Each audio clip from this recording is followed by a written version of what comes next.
शेखुपुरा के हल्के PP 139 पर ज़िमनी इलेक्शन के दौरान 2 पोलिंग स्टेशन पर मुस्लिम लीग और तहरीक इंसाफ के कारकुन आपस में लड़ पड़े। आज़ाद उम्मीदवार मियां अब्दुल रऊफ को नून लीगी कारकुनान ने घेराव करके थप्पड़ दे मारा।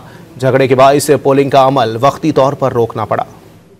पंजाब असेंबली के हल्के PP 139 शेखुपुरा पर ज़िमनी इलेक्शन के दौरान नून लीग के साबिक MPA और आजाद उम्मीदवार मियां अब्दुल रऊफ को नून लीगी कारकुनान ने घेर लिया और उन्हें थप्पड़ दे मारा। इस पर मियां अब्दुल रऊफ और लीगी कारकुनान के दरमियान हाथापाई भी हुई। मौके पर मौजूद लोगों ने मियां अब्दुल रऊफ को लीगी कारकुनान से बचाया और गाड़ी में सवार करके रवाना कर दिया। शेखुपुरा के हल्के PP 139 पर ज़िमनी इलेक्शन के दौरान polling station girls high school Sharakpur Khurd के अंदर वोटर को मुबैना तौर पर अपनी तरफ माइल करने पर मुस्लिम लीग नून और तहरीक इंसाफ के कारकुनों में झगड़ा हुआ। पुलिस ने एक शख्स को पोलिंग स्टेशन से बाहर निकाल दिया। बाहर दोनों जमातों के मुश्तइल कारकुन गुत्थम गुत्था हो गए, एक दूसरे को घूंसे और लाते मारी। पुलिस ने मुश्तइल अफराद को मुंतशिर करने के लिए लाठी चार्ज किया। रज़ाबाद पोलिंग स्टेशन नंबर 9 में खवातीन वोटर्स को माइल करने पर PTI और मुस्लिम लीग नून के कारकुनान गुत्थम गुत्था हो गए। तसादम के दौरान पुलिस एहलकार बेबसी से तमाशा देखते रहे। तसादम के दौरान दोनों पोलिंग स्टेशन पर वोटिंग का अमल वक्ती तौर पर रोक दिया गया।